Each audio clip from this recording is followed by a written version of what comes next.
Go ahead. Good evening, members. Thank you for joining this free webinar, proudly sponsored by Matters Health Association. In this forum, we shall address issues to do with health. As we are aware that health is very paramount, and without health, we may not function the way we are supposed to. I would like to take this opportunity to introduce myself. My name is Douglas Wamwere. I'm the founder of Matters Health Association. And tonight, we are having a very interesting and also controversial topic called reproductive health. And to take us through, we have our guest, Dr. Nicholas Kariuki, who will take us through. Maybe we may be wondering, what is reproductive health? In a nutshell, reproductive health is a state of complete physical, mental, and social well-being, and not merely the absence of disease. In all matters relating to the reproductive system and to its functions and processes. Without much ado, I would like also to highlight some few issues. One, I will be holding this. I'll be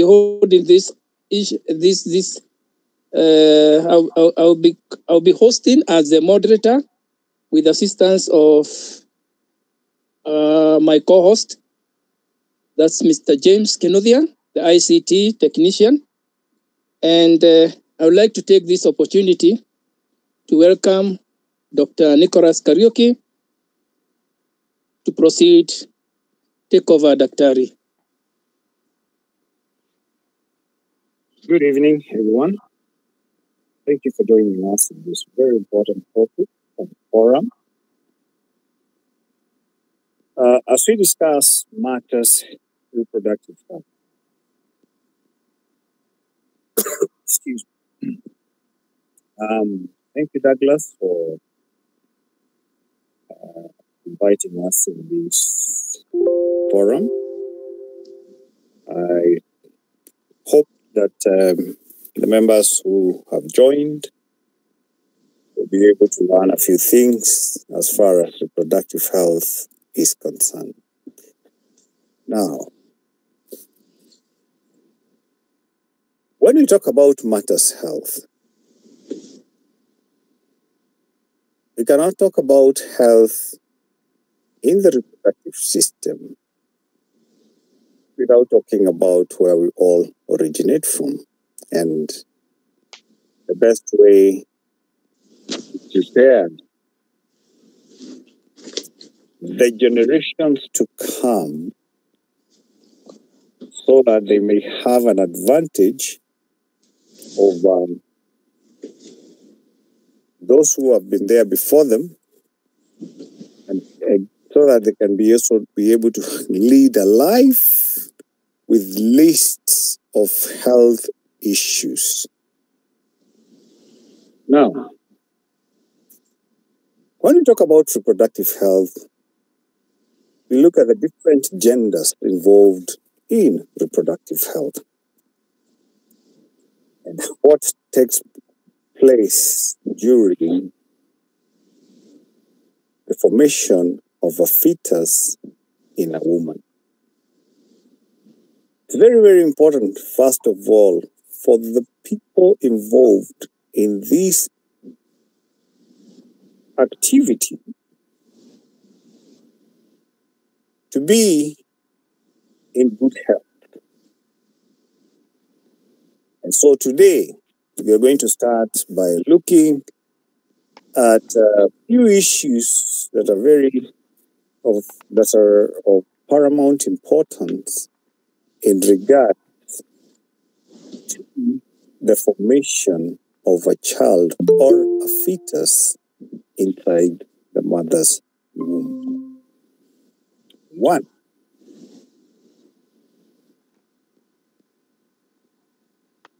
we look at the well-being or the health status of both the mother of the female and the father of the male. Now, for a lady to have, or a woman, or a female to have good reproductive health, then she must be healthy, or she must be free of disease, free of stress, free of mental issues that may cause her not be able to carry the fetus to term.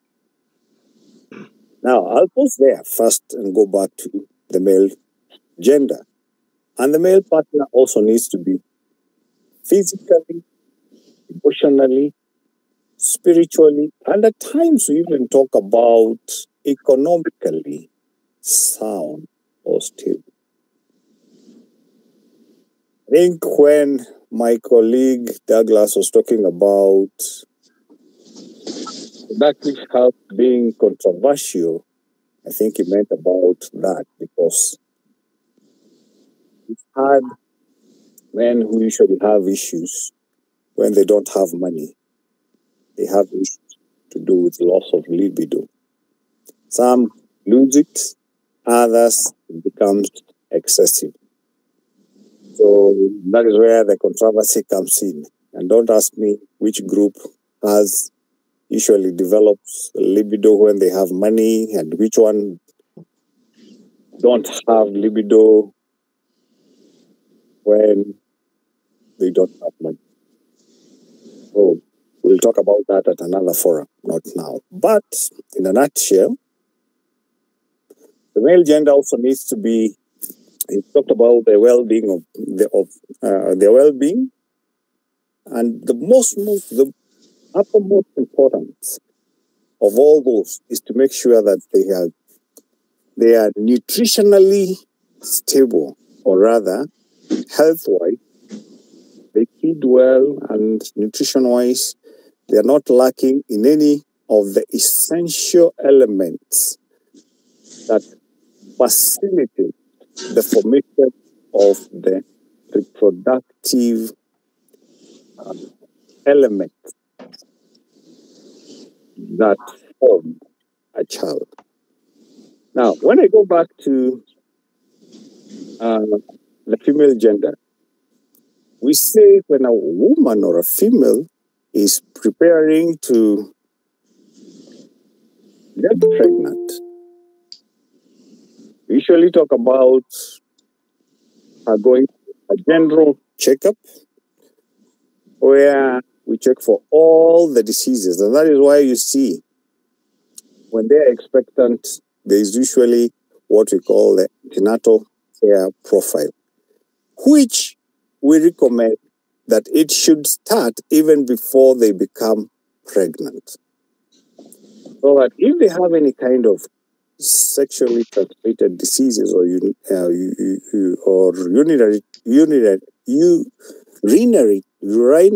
urinary tract infections, they can be treated, or any form of infections within the pelvis, which we call pelvic inflammatory diseases, they can be treated, whether they are bacterial, fungal, or viral. Now, when that is done, there are also other issues that are of paramount importance, especially things to do with nutrition.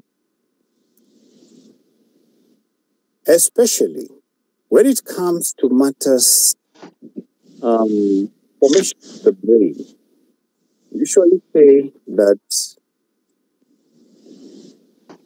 women or ladies should start taking folate, which is more folic acid and iron, you should start taking 3 months before they become pregnant. Now, folic acid is very essential to the formation of the brain tissue.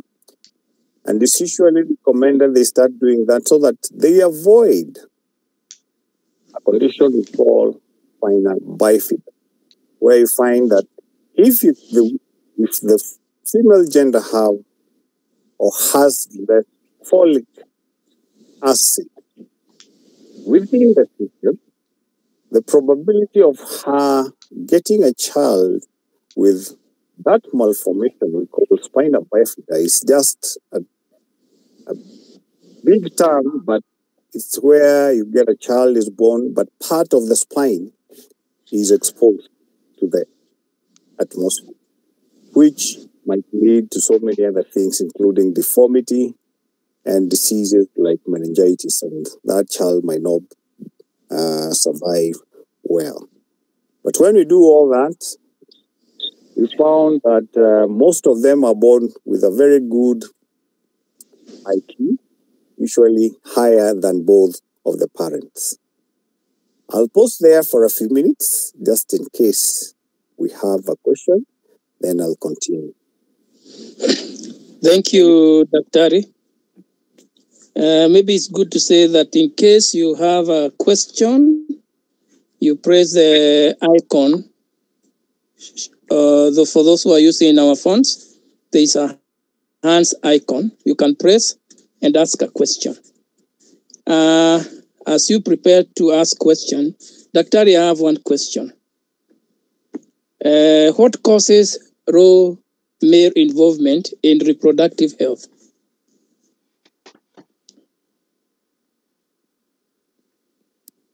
Are you talking about libido? Or no, I'm asking what causes raw male involvement in reproductive health in a general term. Okay. Mainly, it's a matter of perception. Culture. In most of the African cultures, men don't take reproductive health positively, and so they don't participate in things like taking their ladies or their wives to clinics. And even when it comes to matters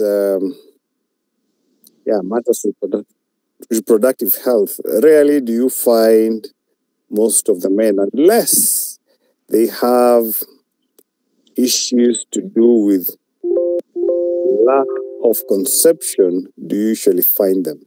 But nowadays, there is an improvement, especially with the encouragement from the health fraternity that which we usually or we are trying to enhance or to encourage men to bring their women to the clinics.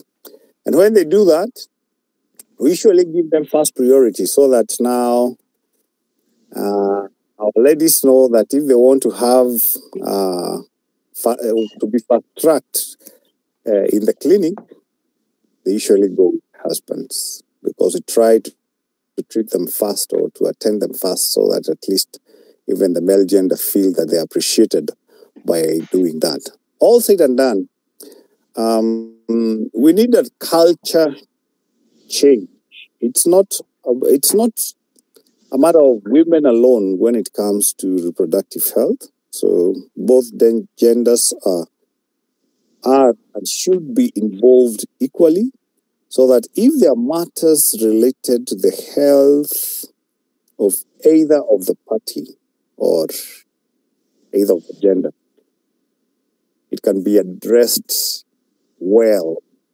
Because we've seen in the past where only one partner is coming, the probability of the information not getting to the other partner is usually very high, and also there is also a probability of manipulation from either of the partner, especially if there is no trust within that particular relationship.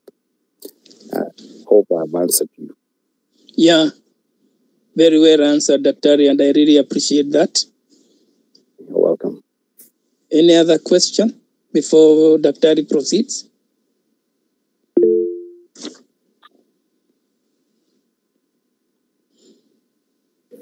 Yes, I can see George. George, proceed. Thank you, Douglas, and thank you, Daktari. My name is George, and I know it is a little bit early in the discussion, but Daktari has mentioned about folic, is it folic acid? Folic acid, yes. Yes, and though it is still early in the discussion, I would like to know what kind of foods that can improve on the formation of the folic acid in the body.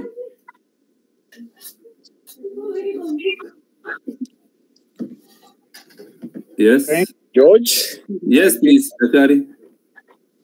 Yes, thank you, George. So what, for the time being, okay, most of the food usually have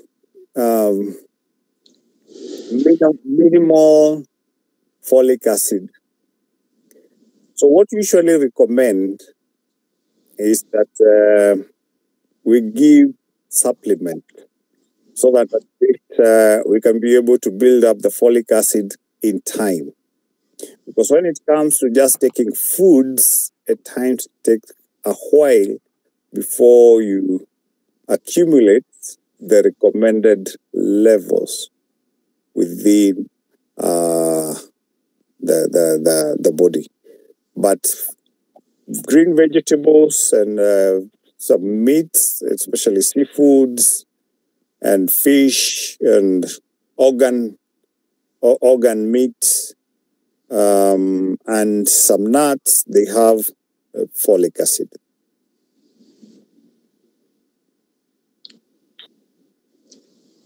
Thank you, Daktari. Do we have maybe the last question, and then the Daktari can proceed?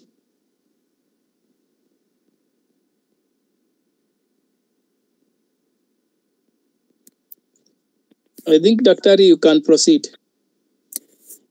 Thank you. Now, we talked about the diet, and we've also talked about, or rather, nutrition, and we've also talked about things to do with infections. Now, let's start with the infection first before we go to the diet. Anytime, either of the gender, you have pain while micturating or passing water, or an abnormal discharge, then you must make sure that you go see a clinician so that that issue can be addressed. Now, for ladies, at times it's a little bit complicated because, you know, during their monthly cycle, their secretions or discharge usually changes from cream, light, clear discharge. But as long as the discharge is not smelly and the lady is not having any kind of pain, and we can say, and she has not any kind of wounds, then we can say that that's a normal discharge. But anytime you get a discharge for ladies or even for men that has a different color and a distinct funny smell, then that's a time for you to go be seen by a clinician. Now, today I will not dwell so much on the kind of discharges and the kind of treatment that you need to do, because that might take a lot of time. But I'm sure down the discussion, after we are done with matters, reproduction of the formation of the child, then will be towards the end of this topic, we'll go and address those issues that are related to the specific infections, if it's viral infections, how they present, and how they are different from bacterial infection, or how they are different from fungal infections. So here we're just saying, or we're just mentioning them so that at least we can be able to prepare the formation, or rather the preparation for copulation so that a baby can be formed. The same thing with the male gender. Anytime they're passing urine and you feel the urine is extremely too smelly, or it has a fish-like kind of smell, and pain when passing urine, or pain when ejaculating, all those issues, it could be something to do with either the bladder has an issue, or the prostate has an issue, or the testes have an issue. All those issues need to be addressed and make sure that before copulation takes place, these two people have a clear bill of health for the baby that is being, or that they're intending to create, to have a better chance of surviving and a better chance of performance in future. Now, the most important thing that we are supposed to talk about, as far as this is concerned, is about diet. And I thank George for bringing it up earlier. And for men, there are things that are very important. One, for the general production for men, especially when it comes to the virulency. Virulency is just potency of the sperm. We usually talk about things like vitamin E, zinc, magnesium, and yes, those three are very vital when it comes to that. And the most important also, and I think this is something that men should also know, that when sperms are formed, they need energy to swim. And sperm usually use what we call fructose, or sugar from fruits, to swim and to be more potent than just normal glucose. Please underline that. Very, very important. That means it's important for men to take fresh fruits, because that's where we get most of our fructose from. Now, when you go to the other gender, or ladies and female, we also need to have even for men, we need to have a balanced diet. But those things that I've mentioned or highlighted need to be put into consideration, or need to be given more time, or more space, so at least they can be able to facilitate when it comes to the formation of a child, or the population process, so that ovulation can take place. Now, when you come to the ladies, we said for them they need to do the same. Let them have a medical checkup make sure that the discharge, or rather, they have no infection, and of course, they have a balanced diet. Something that is very, very important, and I think this, let me just point it out so that at least you remember. Before, long time ago, you used to hear of I think this was mainly, I've heard it in the Kikuyu culture, where they talk about women in quotes who have red eyes. And they used to say that these women, they could not get pregnant, or they could not get sick, or things like that.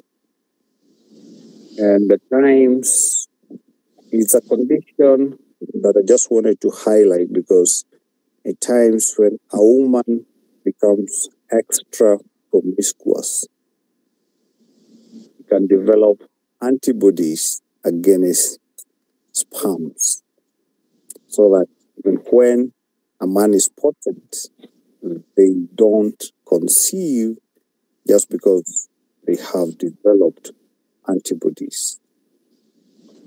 And this condition was usually found in women who are more promiscuous.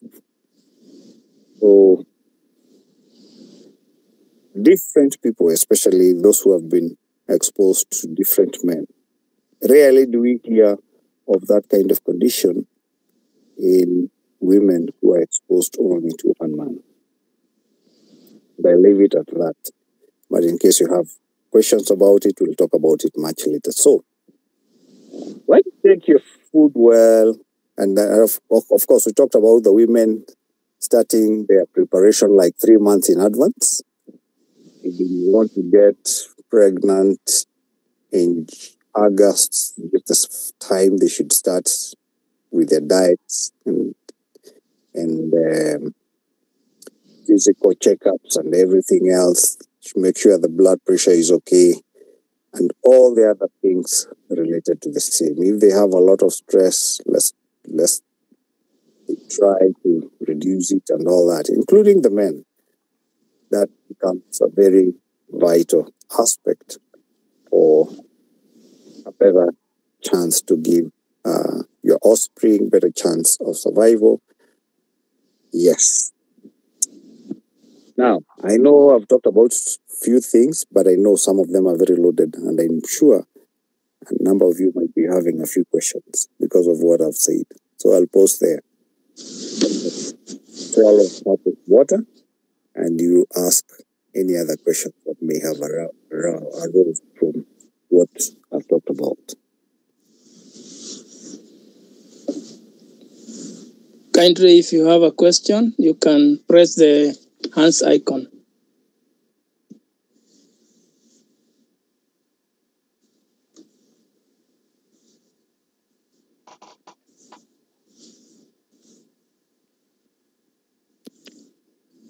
Thank you. I'm assuming because of the silence, that means either you've gotten everything I've talked about or I've lost you. I don't know which, but I think we'll talk about it before the end of it. So the next stage after that is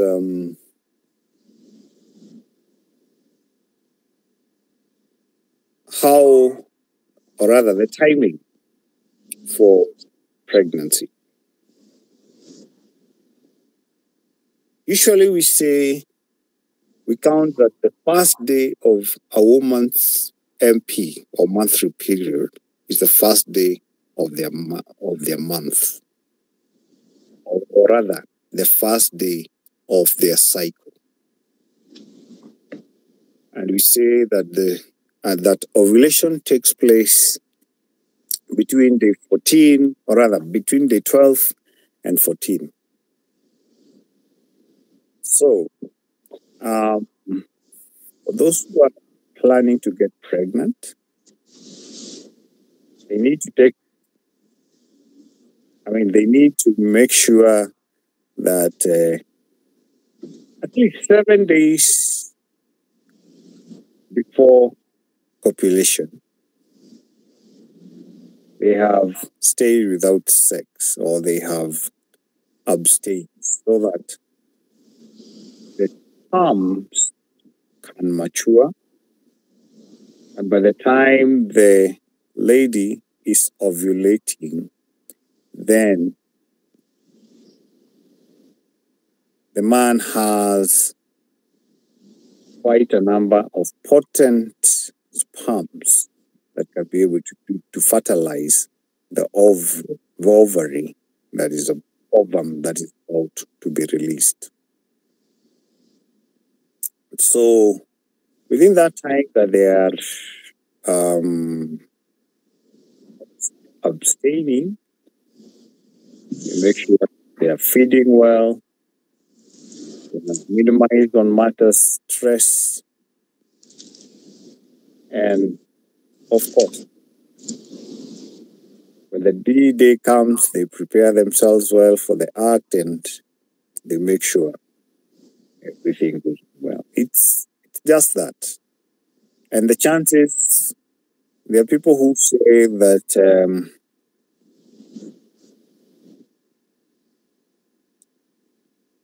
for the chances of getting a male child increases when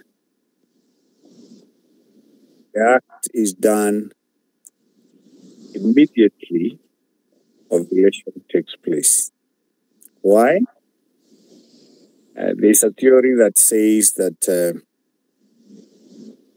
the sperm or the Y, the sperm that carries the Y chromosome is usually very fast, but gets tired very fast. So that means if ovulation is taking place or takes place like today and they copulate tomorrow, the chances of them getting a boy child is higher than a female child. So, but it's not guaranteed. At times you find there are many other factors related to the same, and also what we've talked about, the kind of diet this man has been taking. Because we talked about, especially, some of us men, or most of the men, let me remove myself from there, you don't take, or they don't take enough fruits. And because of this lack of fruits, that means most of the farms, the fructose that I talked about, are not fast enough.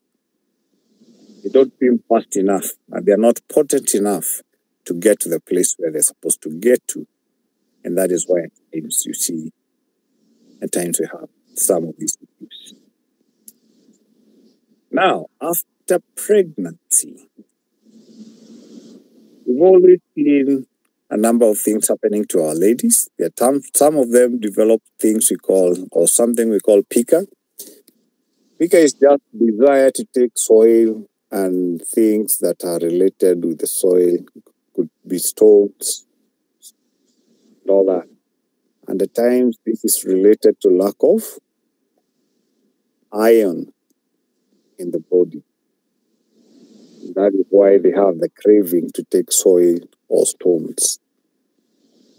And of course, when that happens, there are many things that could be an issue, even issues of developing warmth when you're pregnant. And it's usually contraindicated at times to give an expectant mother dewormers. So, and this is something else that you need to talk about, that even before when you're planning to get pregnant, if you're a lady, you need to deworm yourself so that whatever you eat is not being shared by 3 people. Because now here you have a child, you have the mother, and if you're not careful, you can develop worms, and the worms could also be eaten. Your food. Now, there are those tests that are very paramount when a woman expected. We talked about the antenatal profile. And some of these tests should be done even before they get pregnant. For instance, you need to know your blood group. And not only the blood group, but also the type.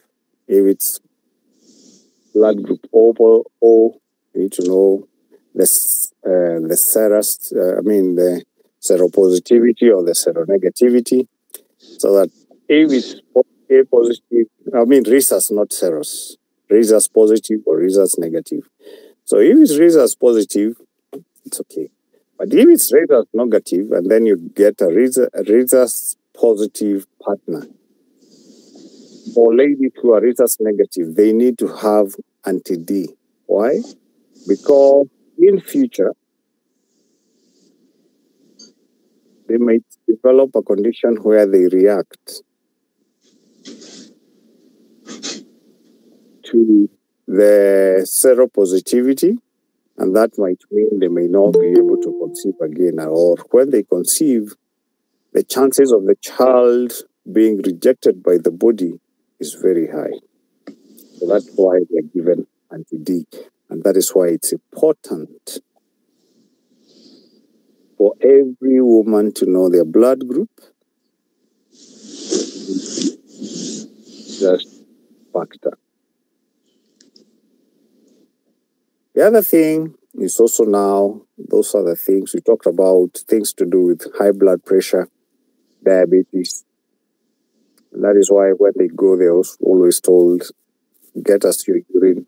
Because in the urine, there are so many things that are checked, proteins, which will show how the kidney is functioning, sugar, or glucose, which will tell us whether you're diabetic or not. And many other stuff, things like leukocytes, which will tell us whether you have an infection, things like ammonia, all those things, they tell us something about what is happening within the body and what we need to do about it. And of course, it's to do with VDRL, which is syphilis. If you have it, then it can be treated so that it's not passed on to the child. And of course, nowadays it's compulsory for all the mothers, and to the same extent, all their partners to be tested for HIV. And we don't just do it for the sake of it. We treat them for the disease if they turn positive. And nowadays, we don't have to wait until their CD4 or the viral load is high. We start treatment immediately so that we lower the chances of passing the virus to the child. Now, something that is very, very important and usually encourage women to do is to always make sure that their blood pressure is taken every time they go to the clinic. Why? Because we've seen quite a number of women develop something we call hypertension in pregnancy, which at times predisposes them to a condition we call eclampsia or pre-eclampsia, where they can be able to develop clonic convulsions or just convulsions, which can lead to the death of the women and even to the child that they are carrying. So, very, very important. I don't know how I can be able to emphasize the importance of women who are expectant to make sure that they attend the antenatal clinic, and also for partners or husbands to participate in the same, so that they can offer the necessary support that all women, ladies, need during the time that they are expected. So, I want to pause there for a few minutes and ask if you have any question or any point you want me to clarify. before I continue. Thank you, Dr. Ari, for the session that you have taken us through. Very well articulated and presented. I am sure that we are learning a lot, and we should pass the same information to others. At this juncture, I would like to request if there is any question, kindly press the hand icon. Yes, James, proceed. James? Oh, yes. You can't proceed. Sorry. I think I have an echo on my side. Yeah.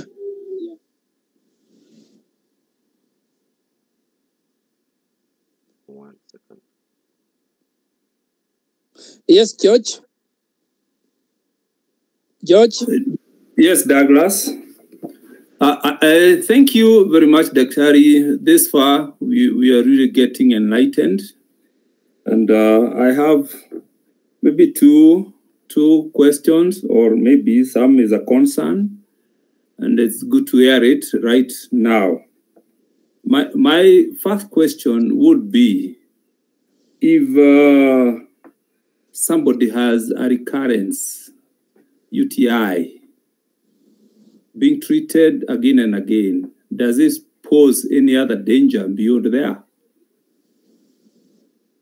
Number two, it is a concern for us. I don't know whether it is men, me included, that some of us don't go for clinics or checkups. How would you advise us?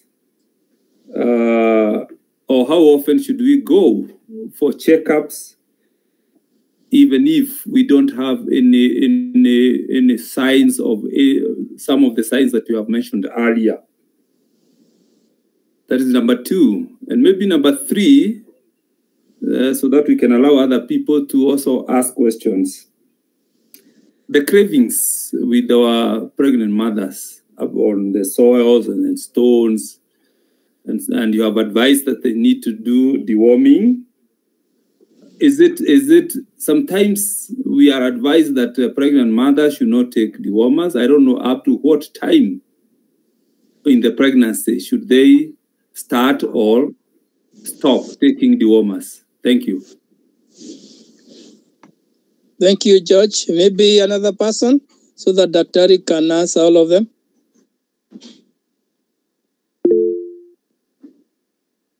Yes, I can see someone has raised his hand. Can you proceed? Yeah. Thank you, Dr. Ari, for the informative presentation.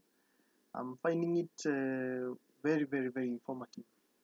You mentioned about HIV, and I just had a question related. You mentioned HIV and especially infections when it comes to the passing on the infections to the child. My question is, if a mother is HIV positive and gives birth to a child that is HIV negative, is there a possibility of the child developing, becoming HIV positive in the future? Are there any chances or any research that is done that, or the child would be safe throughout the child's life? That's my question. Thank you, James. Any other member with a question?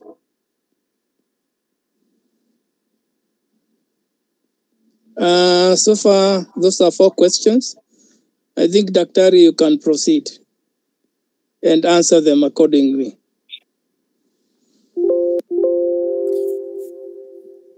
Thank you, Douglas. Thank you, George, for the questions that you asked.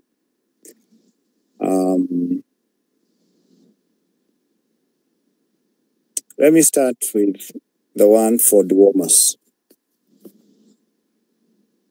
Dewormers are usually discouraged, and that is why I said when you're preparing, to get pregnant, that's the time, the 3 months that you're preparing to get pregnant, that's the time you need to deworm yourself, and you start even being more sensitive to the kind of food you're taking. If there are people who smoke, if there are people who take alcohol or take any other kind of stuff, Mira and the like, they should withdraw from this kind of stuff, because these are stuff that can affect the child negatively. By the way, women who smoke and women who take alcohol, usually the chances of having a child with low birth weight are more than 70%. So that's why smoking and pregnancy and other funny stuff that people take for enjoyment should be avoided during the pregnancy. And that is why nowadays, look at it from a different perspective.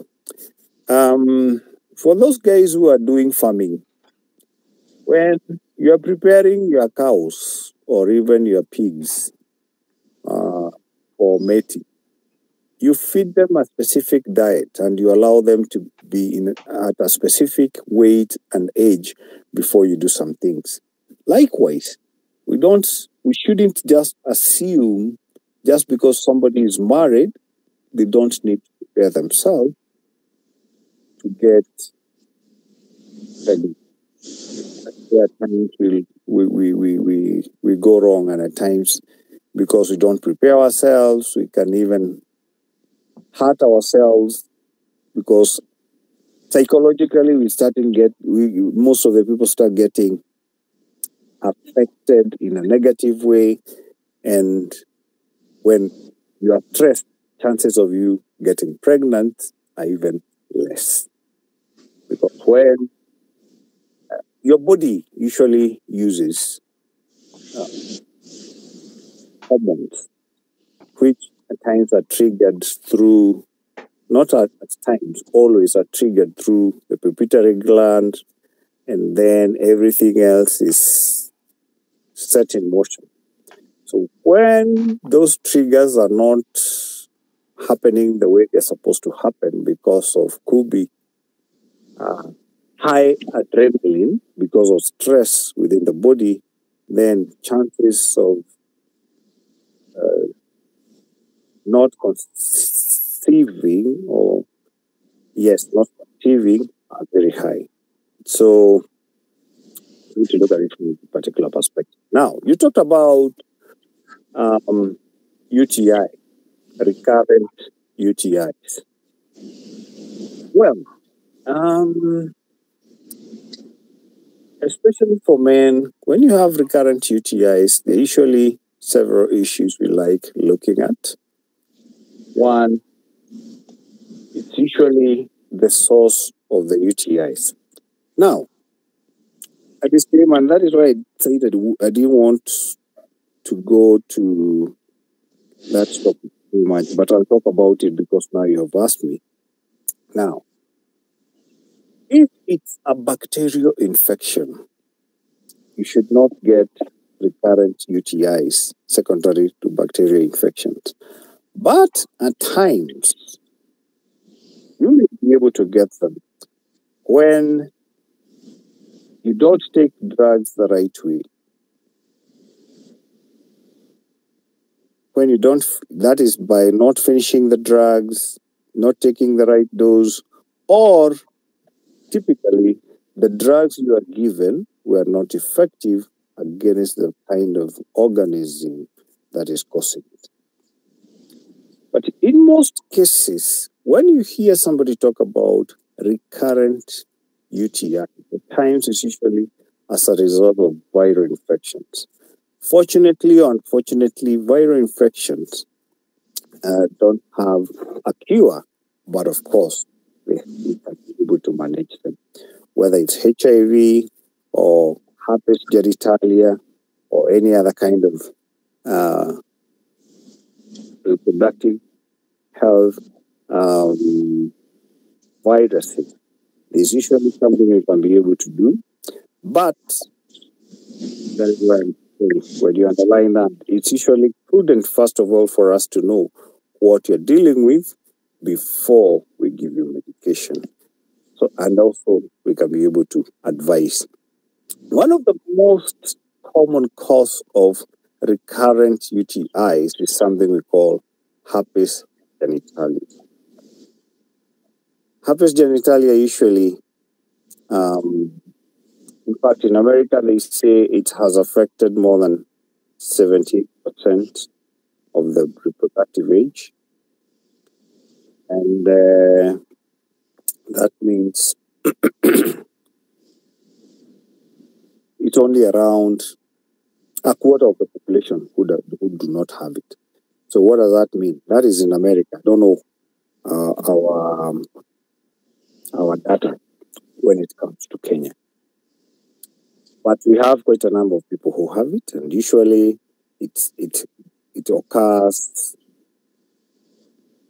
and recurs. It can be treated, but it usually recurs depending on the stress level and the immunity of an individual. And how does it develop? I mean, how does somebody know that they have it? Usually they have one pimple or several pimples around the genitals. It could be on the penis, anywhere within the shaft, or somewhere along, for the ladies, a pimple that comes around the genitalia, anywhere around the labias, and after a few days, it bursts. It starts like a blister. It bursts and leaves an ulceration that is usually painful and yellowish red in color, but does not have any discharge.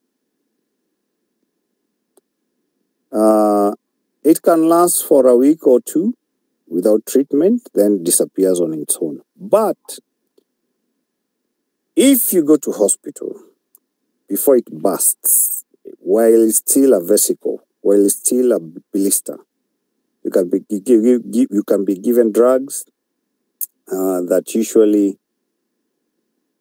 treat it. Now, this kind of infection, the bacteria, or rather the virus that causes that, is in the same class, or it's related to the virus that causes herpes labialis.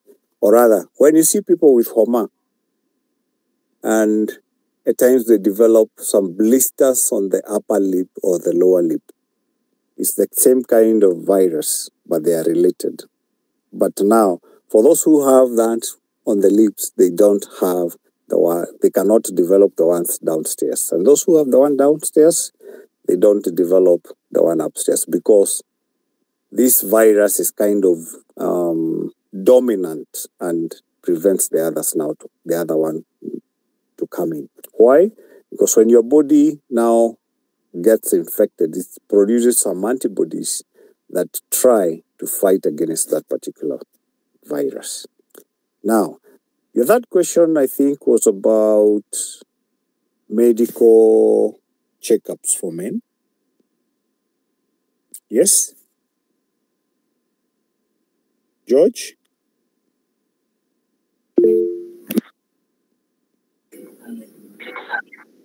Yes. Yes. Medical It was. checkups. Yes. It would be prudent, at least twice a year, whether you're sick or not. Get to a hospital, just get checked. Go to a laboratory near you. Just tell them you want to get your urine checked or your blood checked. Or the other best thing, if you are below 50, just go to these blood donation or donating centers. Donate your blood and ask them to give you results of how your blood was. That's a very good way of doing it.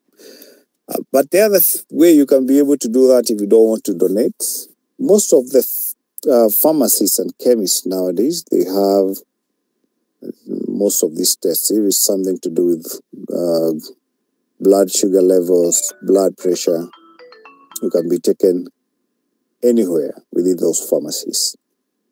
But of course, if you can be able and you can afford, walk to a hospital or a clinic, tell them you want to have a full body check. Mainly, we don't draw blood just like that. We'll take a history and try to see what makes more sense, because we have so many tests that we can be able to take on an individual. Then from what we gather from you, then we can be able now to treat accordingly. And last and not least, because of time, we talked about HIV. That was, I think, James asked about HIV. Passing of HIV from the mother to a child. Nowadays, the chances of doing that, we talk about zero transmission. It's usually very minimal. Why?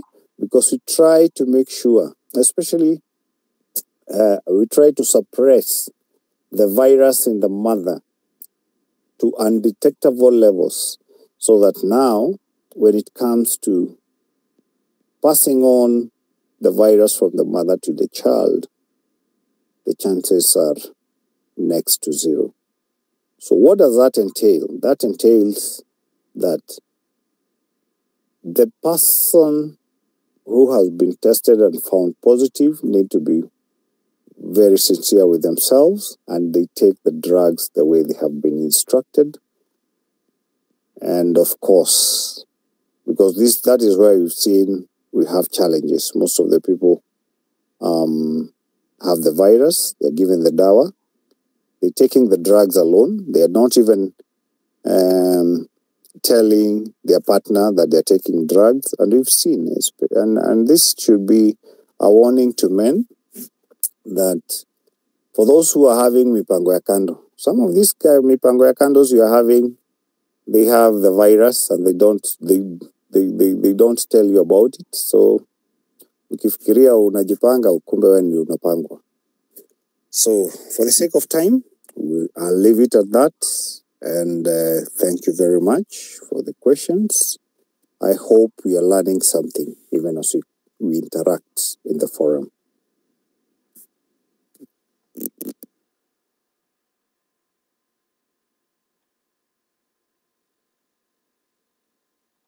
Okay, Daktari. Let me take this opportunity just to thank you for the presentation again, and I cannot forget to thank you all for the participants who have joined us. We really appreciate your time. I hope you will be joining us in the next forum.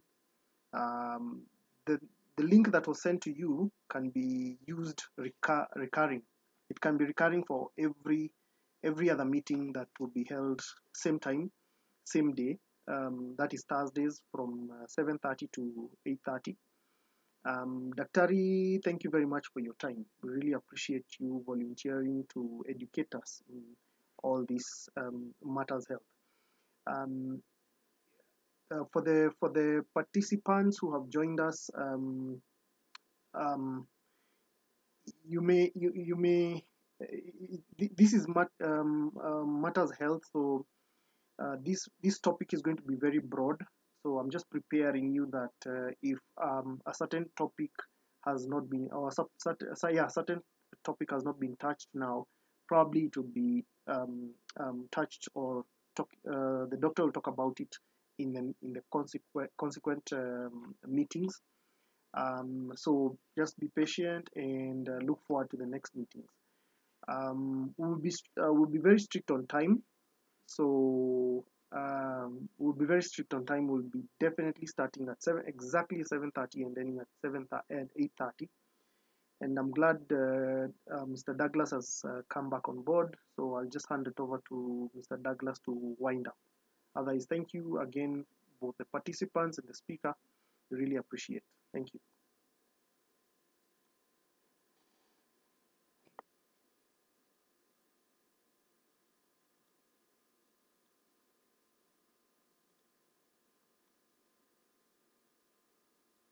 Douglas, you're mute.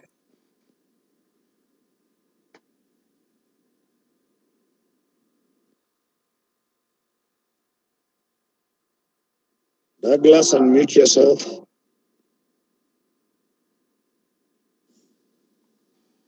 Is it okay now? Yes, it is. Yes. Oh, I'm sorry. I don't know what happened along the way. But Daktari, we are very grateful. I'm sure that all of us have learned something. And as James said, we shall be starting strictly from 7:30 to 8:30. And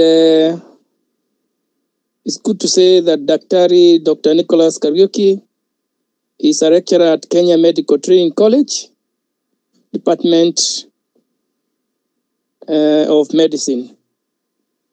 We are very grateful, Daktari, and for all the participants.